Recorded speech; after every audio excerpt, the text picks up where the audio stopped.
Beyond the Constitutional Court, we have another option. If this matter of Banyarwanda is not solved, trust me, prepare yourself for M23 in Uganda. Mu mawulire ge tulinawo wetwogereranga eby'omukulu Frank Gashumba si birungi oluvannyuma lw'okuba nti ebigambo bye yayogera mbu M23 tugyetegekere mu ggwanga erya Uganda nga bwe yakwatibwako gye buvuddeko wetwogereranga essaawa yonna ekyagudde ku munywanyi waabwe Nnaalongo Anita Among essaawa yonna Frank Gashumba yandibanga naye kyayolekedde. Wuliriza bulungi nnyo gye buvuddeko tubadde nga tukuwa amawulire. Jeno Muhoozi Kainerugaba ye yatandiikiriza ebyokukwata n'okuteeka ku ntandaalo omukyala abadde akubiriza Parliament amanyiddwa nga Nnaalongo Anita Among. Kakati wenjogerera abantu babiri bolekedde okubanga bali mu kaseera akakazigizigi era ndowooza wenjogerera Frank Gashumba atandise okwejjusa lwaki yayogera ebigambo ebyo. Kakati ate ng'ekyewunyisa si Frank Gashumba yekka n'omukulu amanyiddwa nga David Kabanda naye ebibye si birungi. Jjukira mu nsonga za Anita Among David Kabanda ono abadde ayogera nnyo abadde ayogeza maanyi era nga y'omu ku bantu abadde balowoozebwa nti kaakati be b'amaanyi abaliwo era n'abamu baatuuka okubuuza ti naye ddala omukulu ono David Kabanda yaani era akola ngaani. Kyabadde akolanga ono yabadde Secretary General ow'ekisinde ekya PLU ekya General Muhoozi Kainerugaba kyakulembera newankubadde ng'ate naye takkirizibwa kukola kuyingira mu nsonga za byabufuzi ng'ate aduumira magye. Wenjogerera nga omukulu David Kabanda bamuggyeewo mu kifo mwabadde asaavingira era tewaliwo kifo kyonna wateereddwa nga kabonera akalaga nti naye ebibye birabika nga si birungi. Kakati oyo ye ngenda mukuwaako sitole ye ogenda gitegeerako akatonotono naye ng'ensonga enkulu y'ey'omukulu amanyiddwa nga Frank Gashumba. Frank Gashumba amaze ebbanga ng'ayogera ebigambo era bannayuganda bangi babadde nga bamulabula nti naye ebigambo ebyo by'oyogera lunaku lumu bigenda kuleetera obuzibu. Olunaku Parliament akakiiko akakola ku nsonga z'okusunsula abantu ababalondeddwa lwe baasuula Dr. Lawrence Muganga ne bamulemesa okufuuka Minister wa Internal Affairs. Frank Gashumba yayogera ebikankana bingi nnyo naye ng'ate kano akatambi k'enkuwa ebigambo bino yabyogera mu myaka gwa 2024 we yategeereza nti singa issue y'Abanyarwanda tesolovingibwa mu ggwanga lya Uganda tujja kwetegekera kye bayita M23 mu Uganda. M23 gyayogerako kabinja k'abayeekera era nga akabinja kano kali mu ggwanga erya Democratic Republic of Congo mu ababadde bagoberera nkakasa mu bimanyi kubanga tuzze nga tubibawa. Kabinja kali mu kulwanagana ne gavumenti ya Congo era reports zibadde nga zifuluma nga ziraga nti akabinja ako gavumenti y'eggwanga eya Rwanda wamu n'eya Uganda be bagambibwa okuba nti bakavujjirira okulaba nga katirumbula abantu katigomya emirembe mu ggwanga erya DRC nti era n'ekigendererwa ekikulu kyakumaamulako gavumenti ya Felix Tshisekedi. Gavumenti ya Uganda n'eya Rwanda bamaze ebbanga nga babyegaana. Kakati ku mulundi guno Frank Gashumba agenda ayogera era mu bigambo byabadde ng'ayogera mwe mufulumidde ebigambo ebiraga nti bano bandibanga balina kye bamanyi ku kabinja ka M23 era nga Frank Gashumba yakyogera lunwe gwali mwaka gwa 2024 ng'atuuzizza meeting ngenda kuwa olutambi lwonna ogende maaso n'okubanga oluwuliriza. Baatuuza meeting mbubbo ng'abavandimwe nga bawakanya nesse kuwakanya yenna mbwe engeri gye baali batreatingibwamu. Frank Gashumba we yayogerera ebigambo ebyewuunyisa buli omu newankubadde nga abasinga akatambi mukalaba ebiseera bino akatambi ako yali speech nga yadda. Beyond the Constitutional Court, we have another option. If this matter of Banyarwanda is not solved, trust me, prepare yourself for M23 in Uganda. Yes, all options are not ruled out. By the way, if we want us to go back to Rwanda, we should go back with our land. We should go back with what? Kakati Frank Gashumba ebigambo ebyo yabyogera 2024 naye ensonga ya M23 weekyakidde nnyo. Wuliriza akatambi kazzeemu okutambula ku mikutu egy'enjawulo mu ggwanga lya Congo. Abakongo batambuzza akatambi kano era bannayuganda newankubadde mukatambuza naye temwewaana nti mwe musinza okukatambuza.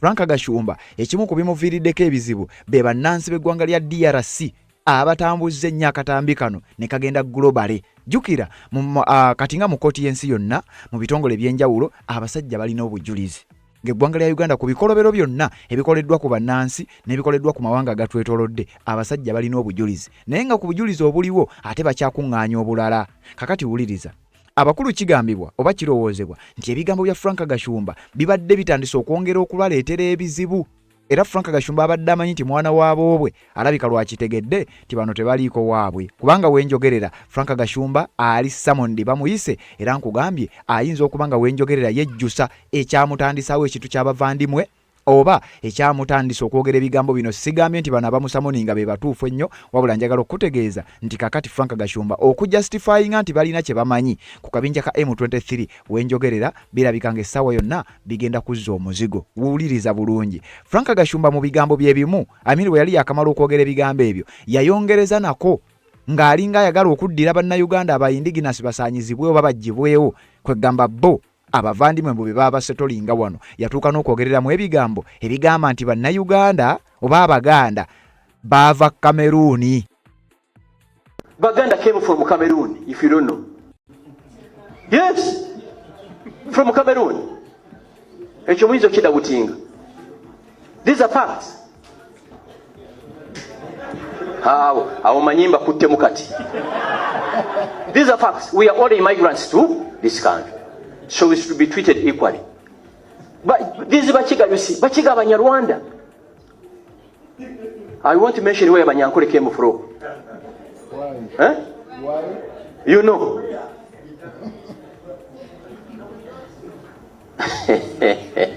Mama, I will tell you. Ebigambo Gashumba byabadde ng'ayogera oba oli awo ng'alinga agezaako okusanyusa bakama be n'okugezaako balaga nti ye w'amaanyi nnyo era ku ky'okuvuma n'okukkakkanya n'okutiisatiisa abannayuganda bayindiginasi yabadde akikola bulungi nnyo. Wenjogerera nga kyandiba nga kyekigenda omuviirako oba kyekigenda okuleeta enkomerero ya Frank Gashumba ne projekiti ye ey'abavandimwe mu ggwanga lya Congo. Akatambi ako oba obutambi obwo bwe buli ku mimwa egy'abantu ab'enjawulo mu ggwanga erya Uganda. Bannayuganda beebuuza ddala M23 singa ejja mu Uganda kiki ekigenda okuba nga kiddako. Kakati wulira zibadde teziri busa. Frank Gashumba to face Frank Gashumba summoned over M23 threats. Frank Gashumba bamusamoninze abasamoninga Anita Amongo oba abateeka Anita Amongo ku ntandaalo kati bagitadde ku Frank Gashumba. Era wenjogerera afeesa bwezikala akifuuwa kizza munda kubanga ekiddako oba oli awo teri n'omwamanyi. Jjukira nkugambye bano ebiseera ebisinga balabikira ddala nga tebaliiko waabwe. Kati Frank Gashumba n'omukulu amanyiddwa nga David Kabanda wenjogerera batandise okuloza ku ekyo kye babadde nga basindikamu bannaabwe kubanga ne David Kabanda aggiddwa mu kifo ekyo kyabadde asaavinga mu Piero yu nga sigino eraga nti naye ebiyinza okuba nga byayolekedde mu kaseera katali keewala biyinza okuba nga si bye bya bulijjo. Omukutu oli ku gwa Red Zone TV bw'oba tonaba kuba nga osubscribinga kikole okkirira wansi awo olaba ekigambo subscribe n'okikwatako n'okwata kade aka notification kakuyamba okubeera omu ku abo abasooka okumanya buli we tuba tutaddeyo ate ne tuba nga tutambula ffenna. Kati nga bulijjo obutatataagana na nsonga yonna tusookanga ne tujjawo akalango kaffe kano. Oluvannyuma lw'akalango ngenda kujja nkulage David Kabanda kiki ekimutuuseeko. Frank Gashumba kiki ekimutuuseko era kiki ekigambibwa okuba nti kyekiddako eri omukulu amanyiddwa nga Frank Gashumba. Ebibye si birungi yadde akatono kanzije tubeere nga tubitematema. Nsonga z'obufumbo olina omwami naye ng'akutawaanya, olina omukyala ng'akutawaanya, bajja ne bakwagalako ne bagenda. Gwe alina ebizibu mu byenfuna nga ssente zikuyita mu ngalo, w'oteeka ssente zifa bufi b'owola tebazza. Gwe aloota ng'ogwa mu nnyanja, gwe alumizibwa omutwe nga guganja okuwona, naawe aloota ng'ebintu bikozesa ensonga z'obufumbo. Nina ekifo ku mugga awali amayinja wennyambululirako ebisiraani, ekigwa, ekifiiriza, omudibo, obutaganja, obutaweebwa. Nzijanjaba abantu ab'enzikiriza zonna, nsiŋŋaanibwa njeru ku lw'ejjinja. Gwanjagala kuba ku nnamba yange eyo, naawe aliye wale nnyo yita ku WhatsApp. Yes, webale kubanga okyagoberera yonna gy'osinzira okubanga gy'otulabira mukutu gwa Red Zone TV atanaba kubanga osubscribinga kikole tubeere nga tutambula ffenna. Nkuleetedde ebimu ku bigambo Frank Gashumba byabadde ng'ayogera ebigambibwa okuba oba ebirabikanga ebitandise okubanga bimuzaalira ebitukula makayi byazaalira ku nsiko. Nzize nkuwa obutambi bw'abantu ab'enjawulo nga balabula Frank Gashumba. Nakuwayo lumu n'omusajja omukyotala eyatuuka okutegeeza Frank Gashumba nti nze ndi mukyotala lwa nsonga taata we yali Mungereza naye nga mama we Mutoolo. Ne nkusomera ssemateeka w'eggwanga erya Uganda kyayogera ku nsonga zino era ne nkutegeeza nti ggwe nga maama wo ne taata wo bonna Banyarwanda, naye oli nga taata we musajja Mungereza nga maama we Muganda oba nga Mutoolo, oyo aba akusinga constitutionally, oyo abeera Munnayuganda. Ate n'ekirala ekya Frank Gashumba ekyokgenda maaso n'okweyita Omunyarwanda ng'ate oli mu Uganda, ekyo nakyo tekikkirizibwa. Abasajja bateeka okuba nga bakimanyi era bayinza okuba nga ze zimu ku nsonga kwe basinzidde okgenda maaso n'okukizuula nti akasajja kano kayinza otuleetera ebizibu, akasajja kano bwe kitaba ki keetaaga okgenda maaso n'okuba nga kakwatibwa. Kaakati zibadde teziri busa n'enfuna ekiwandiiko kino nga kiraga yabadde tweet. Byatandikidde mu tweet General Mosca Lugaba nga bw'omumanyi atweetinga akugambye bano tebaliiko baabwe. Frank Gashumba amaze ebbanga ng'amanyi y'omu ku bo newankubadde era nga naffe tukimanyi nti y'omu ku bo naye bano bo tebaliiko baabwe bwe balaba nga embeera etabuse byoyogera biyinza obbaleetera obuzibu naawe tekibatwalira ddakiika kukuvaamu kati Frank Gashumba ebigambo byamaze ebbanga ng'ayogera era ng'alaga takwatwako wenjogerera alabika atandise okugenda maaso n'okuba nga akifuuwa akizza munda ngenda kukuwa omu ku balooya kaŋŋambe omu ku balooya ab'enjawulo yavaayo n'alabula Frank Gashumba era n'amutegeeza nti ekyo ekintu ky'ovuga ekyamazima tekiriiyo tosobola kuŋŋamba nti oli mu ggwanga ddala ate n'osigala nga weeyita ow'eggwanga eddala ate n'okireyiminga Frank Gashumba azze alabulwa kati bakama be kigambibwa okuba nti bino ebigambo byabadde ng'ayogera byandiba nga bireese obuzibu era byandibanga jukira nkugambye ebitongole by'enjawulo omuli ne ICC bazze nga bakuŋŋaanya obujulizi kati bigambo bya Frank Gashumba okulowoozesa ensi nti ye oba bo ne M23 bali connected bali in touch ekigambo ekyo kyongera okukakasa n'okulaga nti bano abakulu balabika balina kye bamanyi ku M23 mu ggwanga lya Congo kyokka ekitongole ky'amawanga amagatte kyali kyafulumya dda ripooti eraga nti gavumenti ya Uganda esupportinga abayekera ba M23 wabula ne babyegaana kati Frank Gashumba aleeta empala akugamba nti we mugaano otutereeza wano mu Uganda mwetegekere M23 ayongera okonfaminga n'okukoonamu sitampu nti bo ne M23 bali bati kakati wuliriza ekiwandiiko kino kasooka nkikusomere then nzije tubeere nga tweyongerayo Frank Gashumba ebibye birabika nga si birungi kugambe ngenda kuwa obutambi ne full speech lwe yayogera ebigambo ebyo n'ennaku nzikugambe ogenda kutya batugamba Frank Gashumba to face PLU leadership over M23 threats General Moses Kainerugaba agamba nakugambye towuliriza wajje biva wawula wuliriza message erimu ne ku nsonga za Anita Amongo bwe tutwe twakugamba ku nsonga za Mathias Mpuga bwe tutwe twakugamba kakati wuliriza ekijja omukuru yawandiise ne batugamba bati the Chief of Defence Forces and the Chairman of the PLU General Moses Kainerugaba has said Frank Gashumba the PLU chair and vice chairman for the Central Region will be summoned by the organization's leadership to discuss remarks in which he appeared to threaten to start a rebel group in Uganda. General Moses Kainerugaba akulembera ekisinde kya PLU bwebitewe bitandika nti yayise era yategeezezza nti Frank Gashumba onono yabadde vice chairperson mu nsonga za Buganda naye ate nga akulaga ye munansi wa Rwanda era muvandi nga babadde yeeyita era mu kwogera ebyo abadde akulaga nti kino kya akyenyumirizaamu nga n'ekyo kukyenyumirizaamu kitadde ebbali abadde nga akulaga nti essaawa yonna yo mugaana okukikkiriza n'okumusootinga ensonga ze ne banne mwetegekera akabinja k'abayeekera aka M23 gye njogerako kabinja kali deedire kassa abantu mu ggwanga lya Congo n'ebirala nga ogenda kyova olaba nga bannansi ba Congo be basinze okutambuza akatambi ka Frank Gashumba. Mozi yawandiise bw'ati ku mukutu gwe gwa X. On my brother Frank Gashumba threatening to start another M23 in Uganda, we shall call him and discuss his issues in the PLU Central Committee. General Moses Kainerugaba, who is also the senior presidential advisor on special operations, posted on X. Era nagenda maaso nga agamba bw'ati. Point of information, I outrank Ndugu Gashumba both in Rwanda and the Eastern Democratic Republic of Congo. Bino nakugambye bw'obiraba si bwe biba.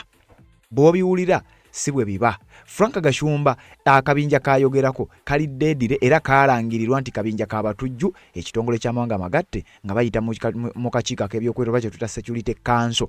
Kino kiba kitegeeza akabinja ke essaawa yonna kajja kukuba teweewuunya nnyo nga n'emikago egy'enjawulo ogirabyeko nga gigenda maaso n'okuba nga gikuba akabinjako. Kati Frank Gashumba ke yayogerako okuleeta mu ggwanga lya Uganda ngaani era ebintu bigenda maaso n'okuba nga bitabukako eri bakama abe baba bitegedde simanyi oba ka pressure ke katandise okuva mu nsonda ez'enjawulo okubajjukira nakugambye international community operating underground and in the background tuyinza obutalaba kutya bwegenda maaso na cooperating teweewuunya nnyo nga kabadde ka pressure okuva mu international community okujja n'ensindiikiriza abakulu bano nti tubalaba gye mulaga M23 gye mwogerako eri mu kutta abantu e Congo nga tuzze tubagamba nti M23 mwabagisupportinga nga mwewakana omuntu wammwe Frank Gashumba asuutasuuta General Moses Kainerugaba bw'avaawo n'asuutasuuta General Kaguta Museveni nga kiraga muntu waabwe ate bw'amala n'abagamba nti mwetegekere M23 mu Uganda kyongera okulaga baani abali mabega w'akabinja kano. International community teweewuunya nnyo egenze maaso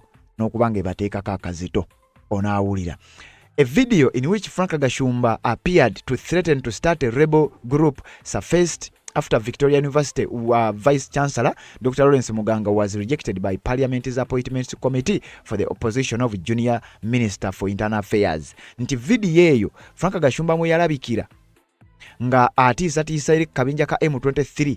Video eyo yasapasinze nyoba yavuddeyo nnyo oluvannyuma lw'akakiiko kali okurijectinga Dr. Lawrence Muganga okubeera Minister wa Internal Affairs. Wabula akatambi ako ffe twali twakakulaga dda newankubadde nga akatambi kaalabise nnyo mu kaseera ako nga Lawrence Muganga bamummye obwa minisita obanga akakiiko kamusunsudde, akatambi abasinga obungi bwe baakalabidde. Naye obanga obadde ogoberera akatambi ako twakakulaga dda kubanga kaali ka 2024. Frank Gashumba ebigambo ebyo yabyogera mu mwaka gwa 2024. Kati mu 2026 oluvannyuma lw'emyaka ebiri kakomawo katandika ogenda maaso n'okutambula nga biddiridde ebigambo ebya Dr. Lawrence Muganga, era nga bwe nkugambye nti bannansi baggwanga lya Congo be baasinga okutambuza akatambi kano.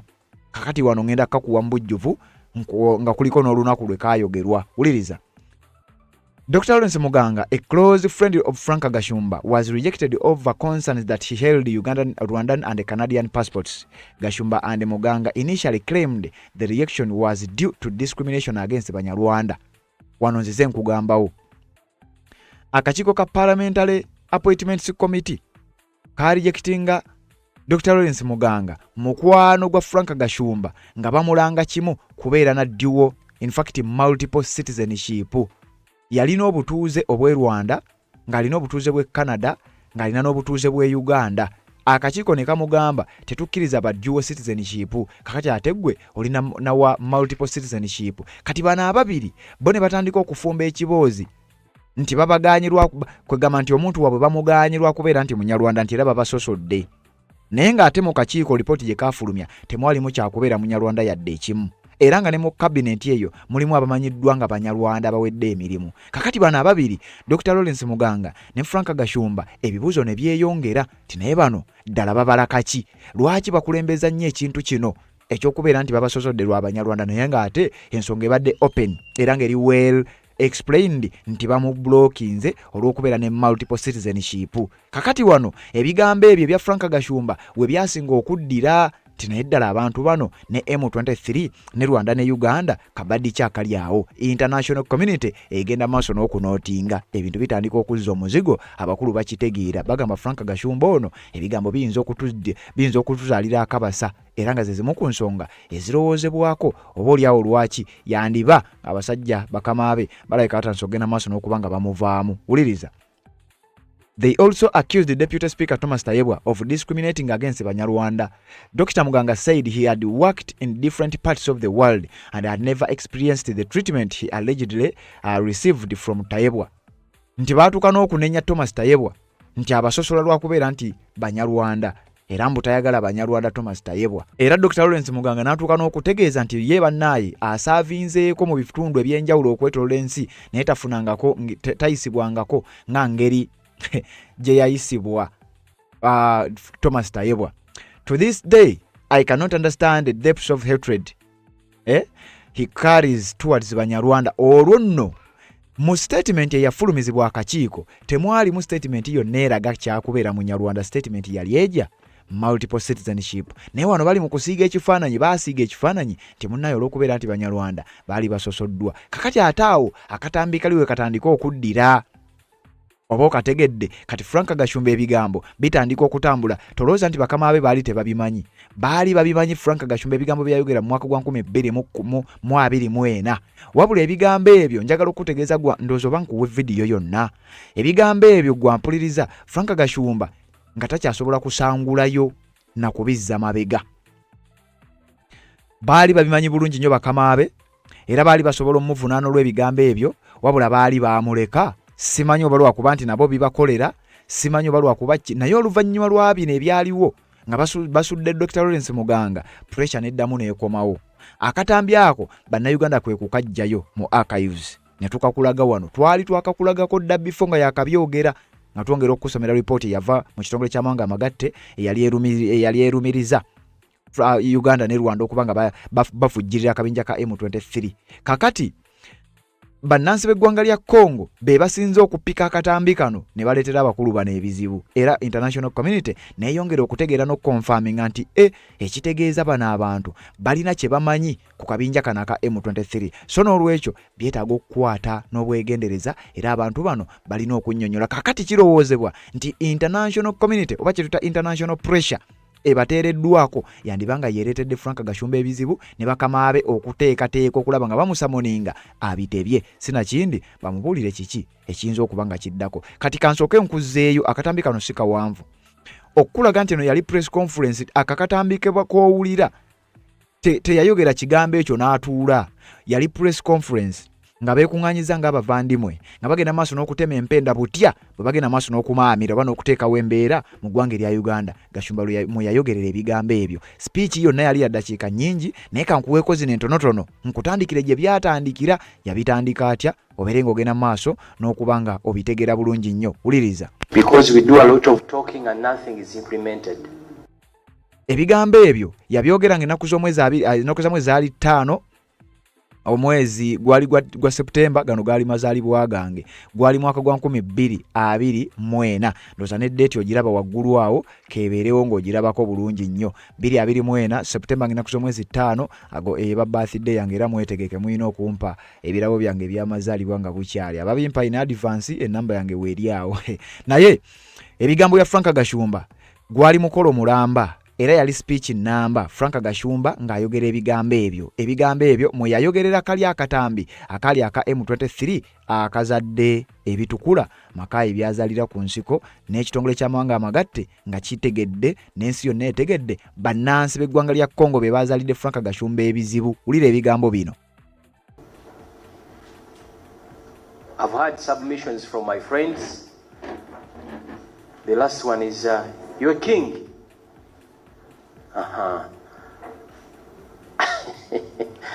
There are things I hear and I laugh. And I've had friends saying they want special representatives in the parliament, right? That won't help you. Banyarwanda, we have 102 MPs in the parliament. 102. But they're exclusively quiet. Someone who is helping us, fighting for our rights. He's an MP from Chiboga, Uganda. So even if you are given 200 MPs in parliament, forget it won't happen. Malcolm X, there is a statement he made. There's what they call a house nigger and a house nigger and a farm nigger. A house nigger, he's always there praising the king and his master. A farm nigger is always complaining. The moment Ugandans are appointed to big portfolios, they tend to forget their own. So my brother, about having representatives in parliament, call me, I will tell you what we are going through. My name is Frank Gashumba. I was born and raised in Masaka, Villa Maria, a small village called Villa Maria. My grandparents migrated from a small country called Rwanda in 1922. They ended up settling in Masaka. Both my parents are buried in Masaka. My father too was buried in Masaka. Basically, I'm a Ugandan 100%. But the discrimination in this country is unbelievable. Someone mentioned it. During elections, you are allowed to vote. And trust me, such events are coming because they are preparing your mind to go and vote. After voting, during elections, you are Ugandans. After elections, you cease to be Ugandans. You are not alone. There is no ethnic group in Uganda that is being discriminated in Uganda like Banyarwanda. Unfortunately, the public thinks Banyarwanda are there enjoying. There's a gentleman who has been calling me to come here, I think for the last 3-4 days. He even called me, I think, twice this morning. I had refused it. Because I know the solution is not here. Stand up and fight for your rights. Period. Period. And my brothers, the leaders of Equal Opportunities Commission, you Ugandans, when I hear calling ourselves Basoga, Baganda, Banyankole, it beats my understanding. 21st century, 62 years after independence, 40 years of NRM, and we still look at ourselves based on where we hail from. It disturbs me. The framers of the 1995 Constitution, I don't know why they included that word ethnic group. They are hiding a tribe, but they are meaning a tribe. We don't need it. We should be looked at like Ugandans. Now I've heard you guys saying we need special funds for blah, blah, blah. Why? Why are you so special? What we need is a national ID and we compete. Period. Banyarwanda don't need favors in Uganda. We need national IDs and we compete. I had one requesting that I want to meet the speaker. My God. You can meet her, but don't expect much from her. I don't know how many times I've met the president of Uganda on the issues of Banyarwanda. I've met each and every person, people that run this country. Do you know what they will say? That is something small. But the moment you are denied the national ID, you are economically crippled. Without a national ID, you can't open up an account in the bank. You can't have a SIM card in your name. You cannot even transfer land into your name. These government universities now, without a national ID, they can't allow you in a university. But our people are being denied the national IDs day in, day out. What time are we closing? At 2? What time? You can't invite me here and you think I will speak for 2 minutes. Yes, these are every day at our office, Council for Abavandimwe, we receive between 1 to 5 Ugandans who have been denied passports. And they don't even know where country Rwanda is. But they are being denied the national IDs because their names are Mutesi, Mutoni, because such names also exist in Rwanda. The last meeting we had with the president of Uganda, we agreed. There were tensions between Rwanda and Uganda, and we agreed. If one of us is applying for a passport, let him produce documents from LC1 up to LC5. Our people go to where they hail from, a letter from LC1, LC2, GISO, DISO, RDC, even the area MP recommending that such a person, he's a Ugandan, blah, blah, blah. And some small gods at the immigration, they say, you are not a Ugandan. Can you imagine? And the option is very simple. Go and naturalize, buy citizenship in your country. Because some of our people are so desperate, they resort into going into naturalization. It's done online. The moment you feel there's where you reach and you are told that mention your country of origin. The moment they click Uganda, it brings up Rwanda. The moment he clicks Rwanda, he's told, we need a letter from the government of Rwanda certifying that you're a citizen of what? Of Rwanda. But the person they are telling to bring a letter from Rwanda, he hails from Kalungu, from Kakutu, from Chamulibwa. So my brothers and sisters, these are serious matters. These are serious matters. And you should not take them lightly. Many of you, the US elections, Kamala Harris and Donald Trump. Kamala Harris, both her parents migrated. One migrated from Jamaica, another one I think from Afghanistan. Pakistan, I think. India. And she's standing for the biggest office in the US. And in Uganda, we still look at ourselves based on where we hail from. We are not, and there are tribes in Uganda that have become so strong they think they can determine who is a Ugandan and who is not a Ugandan. And we are all peasants where we hail from. We are all peasants. So let's take this matter seriously. And my brothers from media houses, sometimes I'm not happy with what you guys do. Recently, there is a media house that did a documentary that was totally false. So I'm appealing to you. Stand up and be counted. Raise up your voice. And I heard you once say that in our culture, our lives thrive on fishing. I heard one say that. There must be laws. Because you are from Busoga, you won't break the laws of Lake Victoria. The laws must be universal. You get it? Finally. How many women MPs do we have in parliament? They're like 120? 147.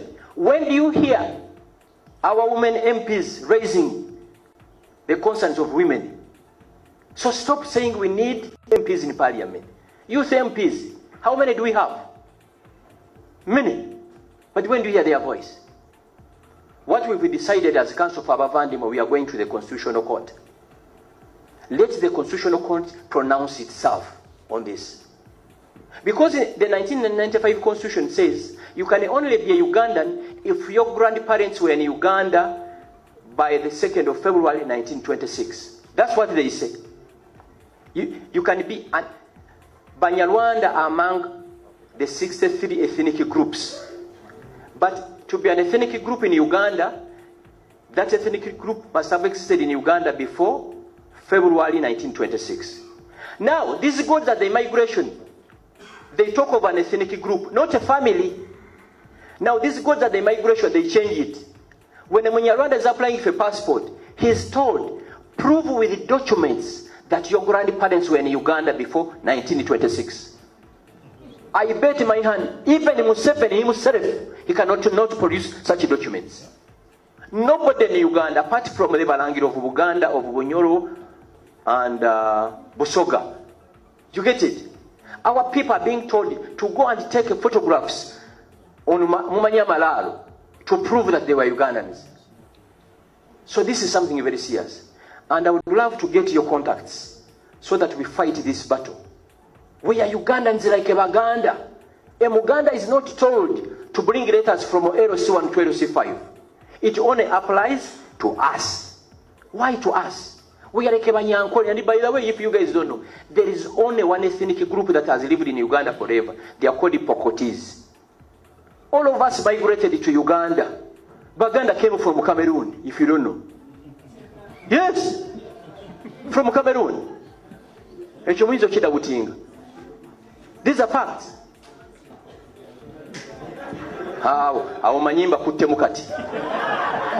These are facts. We are all immigrants to this country. So we should be treated equally. But this is Bachiga, you see. Bachiga Banyarwanda. I want to mention where Banyankole came from. Why? Huh? Why? You know.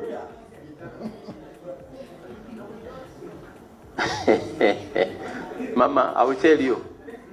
So, thank you so much for organizing such an amazing event. But please, take these submissions seriously. Seriously. I would request for your contacts. If you are willing to join us, we are going to the Constitutional Court next week. We want the Constitutional Court to pronounce itself. Because if it goes the way it is, trust me, we are headed to a disaster. Thank you so much. No African was represented in that conference, and they demarcated Africa. They were how they wanted.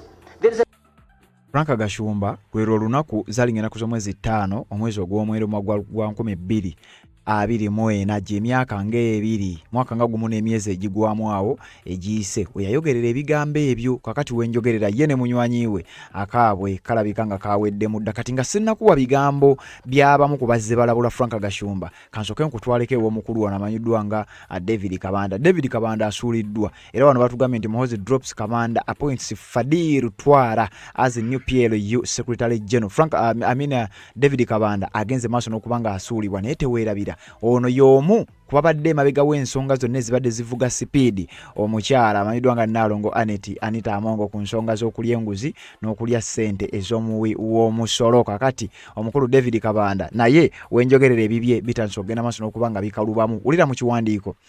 General Muhoozi Kainerugaba has deepened a sweeping shake-up within the Patriotic League of Uganda PLU, replacing a long-serving Secretary General David Kabanda with Fadil Twala and ordering an immediate handover. Ono alagiddwa nti si byakuva buvi mu office wabula n'ebiri mu office asaanidde okubiwaayo bunnambiro immediate handover. Olunaku olwaliro ono omukulu amanyiddwa nga David Kabanda agenda kuziba tatula mu office eyo mwabadde atuula ensonga tezinnategeerekeka. Kigambibwa okuba nti omukulu nabadde akola nkyukakyuka wabula ng'enkyukakyuka zigenza okujja ng'ebintu tebinnaba kubanga bitegeerekeka. Kati David Kabanda ye awuliddwako emirundi egiwero oba awuliddwako oluvannyuma lw'amawulire gano okumutuukako ng'ate ye alaga nti yasazeewo okulizayininga.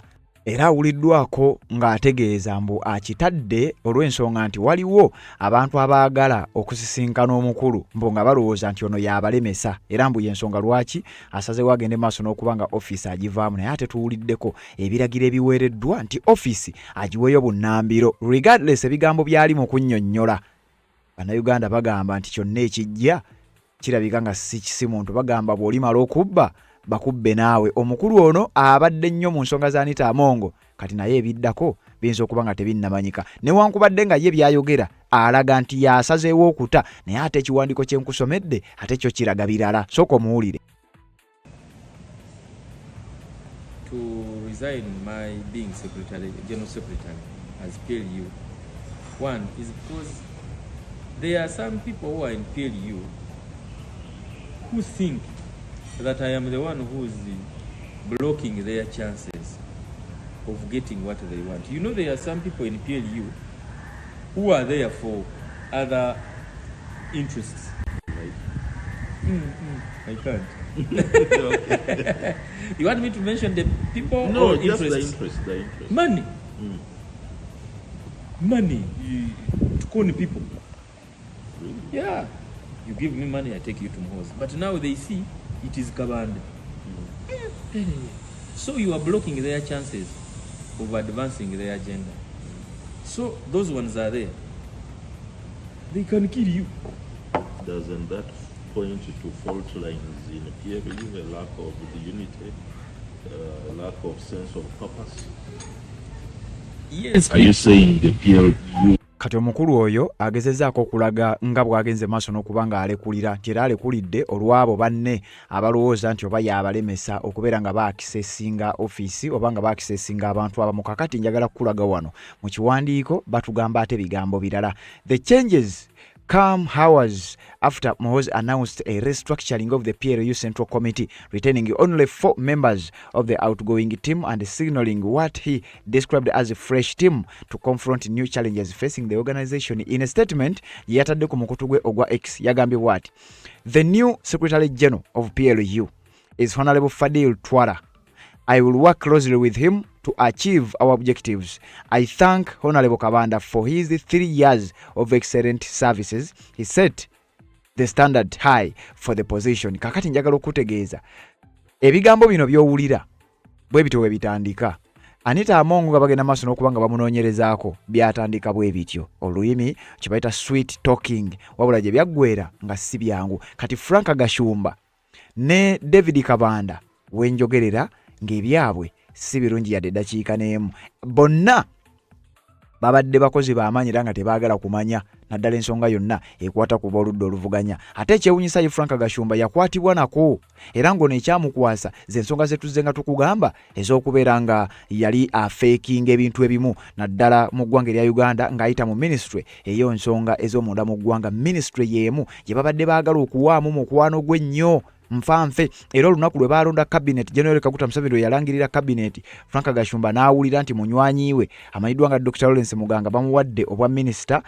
Frank Gashumba yajaganya nnyo era n'ategeeza nti ministry ebadde tutawaanya okutukwata. Jukira ye ministry ye yamukwata. Ministry ebadde tutawaanya ebadde genda maaso n'okuba nga tuteekako embeera ewaffe gye bamutadde owaabwe bo baani Abanyarwanda abali mu Uganda.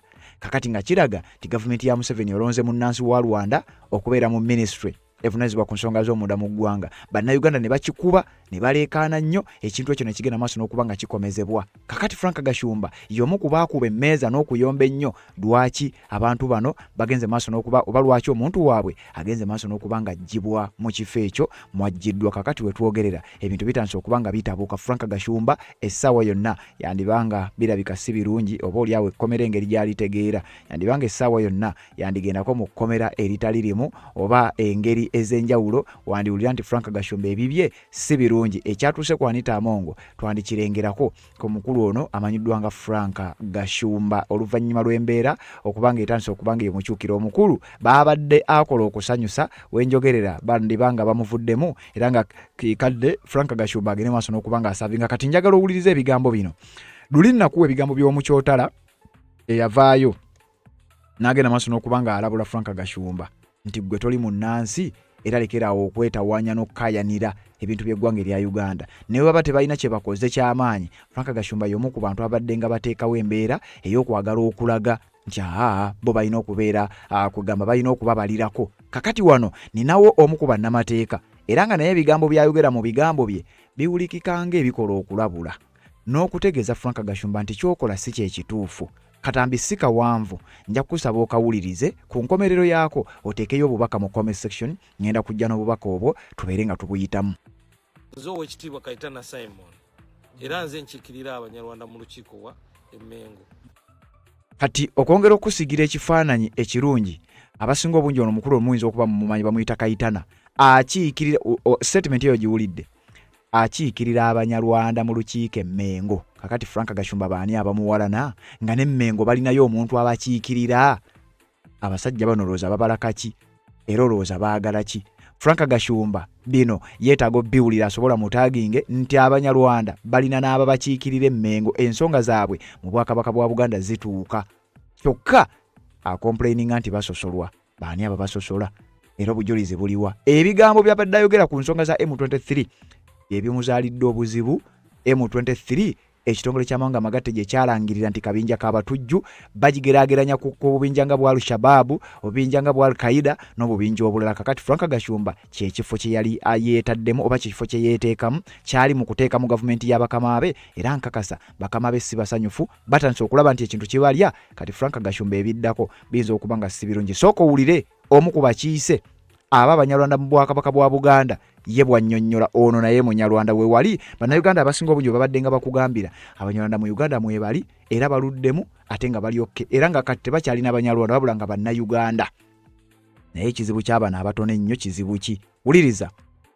Nze Oweekitiibwa Kayitana Simon era nze nkiikirira Abanyarwanda mu lukiiko wa Emmengo. Omuntu era nawulidde bulungi nnyo Dr. Muganga ng'agamba nti ye strategic advisor wa Council of Abavandimwe. Ezimu ku project ze yaleeta nga ava Canada yali yakukyusa Abanyarwanda okubajjako Obunyarwanda bafuuke eggwanga libayita baki abavandimwe. Abanyarwanda tetuyina kye twali tukoze mu Uganda ekiyinza tusikiriza ffe okukyusa kiki kye tuli oba identity yaffe tufuuke eggwanga eddala. Abantu normally abatera okukyusa amannya ndowooza bawulira wabeerawo ebigendererwa bye balina. Olunsi abamu baba bakoze bikolobero. Abanyarwanda tebalina bikolobero bye baali bakoze mu ggwanga Uganda. Abanyarwanda tuyina abakodomi, tuyina abatuwasizaamu, tuyina betuwasizaamu. Abanyarwanda ggwanga ng'amalala amawanga wano mu Uganda. Omuntu yenna agezaako okusiga obukyayi ng'aleeta ekintu ekiyinza okuleeta ekitta abantu wano. For example, singa olwaleero tweyawula mu Bannayuganda abalala ne tukyusa eggwanga lye batumanyiddeko nti abo Banyarwanda boogera lulimi Lunyarwanda basibuka mu kingdom eyali Rwanda. Oba oleese obukyayi obugenda okubeerawo ku baana baffe n'abaki n'abazzukulu. Omuganda asibuka Buganda, kingdom bagita Buganda era boogera Luganda. Omunyola ava Bunyolo era boogera Lunyolo. Omunyankole ayogera Lunyankole. Abanyarwanda basibuka mu Greater Kingdom called Rwanda eyali eyina ensalo neki Nankole era ebitundu ebimu babiyita Mpororo.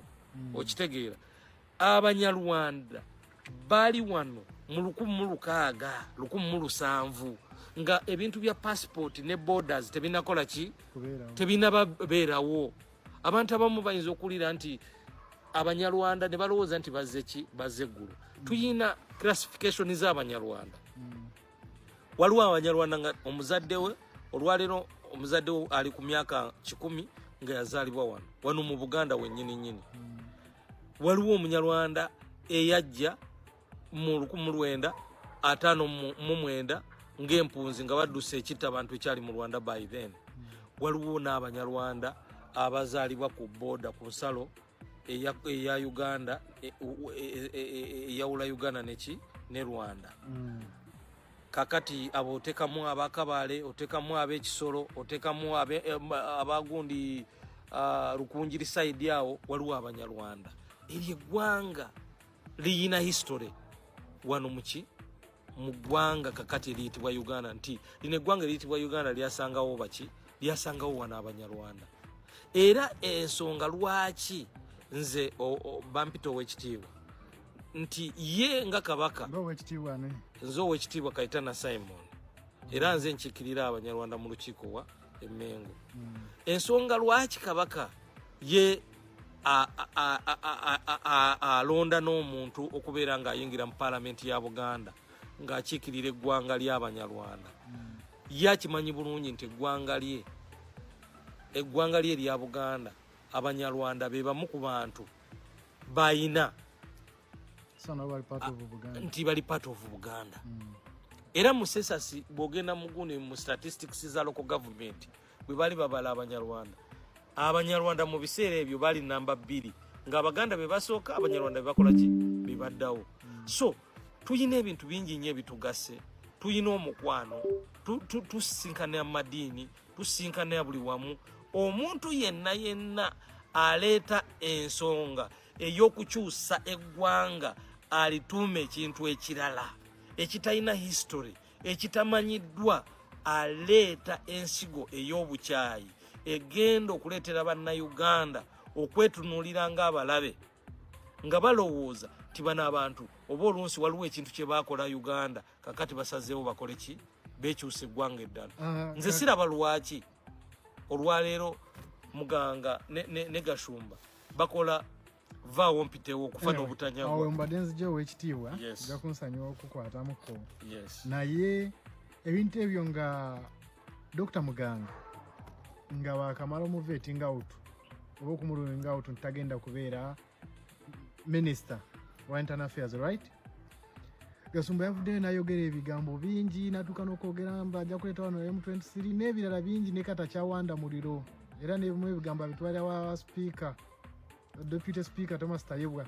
Kati ng'abakulira ebigambo ebyo byogerako ki? Ebyo ebigambo okusookera ddala byesitaza. Ye lwaki awanda omuliro mungi? Agenda ye kyeki? Nkugambye nti agenda yaabwe yakulaba nga bakyusa eggwanga ly'Abanyarwanda babafuula ekintu kye bayita abavandimwe, banabbeere, abayenda ya Nakalama, ekigambo ekyobusosoze. Kakati ensonga lwaki ebyo byonna biri mu kubeerawo, Abanyarwanda bayinza okuba tebabitegeera, naye we tuli mu kulaga kati essaawa eno nti singa abasajja bano, era President Museveni mbadde nsaba akole evaluation ku nsonga z'abantu bano, kubanga ebigambo bye bali mu kwogera byesitaza, bikuliyetinga obukyayi. President okusookera ddala tumwebaza nti waliwo Abanyarwanda be yawadde ebifo, era we bali ba minisita, saagala kwogera amannya g'abantu. Era tulina n'abalala Abanyarwanda bali mu bifo eby'enkizo. Naye ensonga gye tugamba President gy'alina okuyamba Abanyarwanda akoleko y'ensonga y'amateeka. Era etteeka eryo lye tubadde tugamba ebiseera byonna Article 10 okubanga ebeera amended ng'egenda kuyamba all loving communities ezitayina kingdom oba obutaka bwe baliko nti bali wano we bali, kubanga amawanga go weegali. Waliwo reporter ya Uganda Human Rights Commission eyafuluma nga mulimu amawanga mu Uganda 7 nga amawanga ago tegayina nsi yonna mwegava wabula nga gali mu Uganda, era nga abantu abo bwe bagenda okufuna travel documents bafuna obuzibu. Waliwo mu Parliament report yaleetebwa, era nga waliwo petition gye bakoze. Eyo y'emu ku nsonga Parliament gye yayogera nti okusinziira ku mateeka ge tulina Article 10, Omunyarwanda atava ku boda Tungamo, Kabale, Kisolo ne Rukunjiri, oyo Munyarwanda si Munnayuganda, alina okusaba obutuuze by naturalization. Abanyarwanda benjogera ko abali mu Buganda, Kiboga, Kyenkwanzi, abali mu Busoga, Gomba, Masaka, Abanyarwanda bwe batyo bonna eryetteeka libajjako obuki obunansi etteeka lya 1995 so eryo lyetteeka lye twasaba president tumuga owekitiibwa president tukwagala nnyo naye ensonga bwoba okyusiza lino etteeka ojja kuba omazeewo ekizibu abantu bo era bakuwagira era abantu abafuna ebizibu bingi nnyo nga bannansi si Banyarwanda bokka wabula all loving communities ezo zebagamba nti zigenda kubeera stateless kubanga Uganda Human Rights Commission kitongole kya government ekikola ku ddembe ly'obuntu bwe kiba kivuddeyo ne kiwandika report ate omuntu tasobola gamba nti kakati n'abo bonna bagenda kubeera nga babakyusiza amateeka ekintu ky'Abanyarwanda okuba nga aliwo ensi gye bayita Rwanda era nga aliwo abantu be bayita Abanyarwanda ekyo tekijjaawo the fact nti Uganda erina Abanyarwanda. Uganda si ensi yokka eyina eggwanga nga liyina ensi endala mwezikola ki mweriva. Kenya bayina abatuuze be bayita Basomalia okiwulira naye nga bana Kenya. South Africa erina abatuuze be bayita Sotho okiwulira bava mu Lesotho as a country. Waliwo eggwanga baliyita ki baliyita Swana bava mu Botswana kyokka abo batuuze baki batuuze ba South Africa. Abanyarwanda be basalira ku nsalo Uganda be yasanga wano ya 1962 nga batuuze.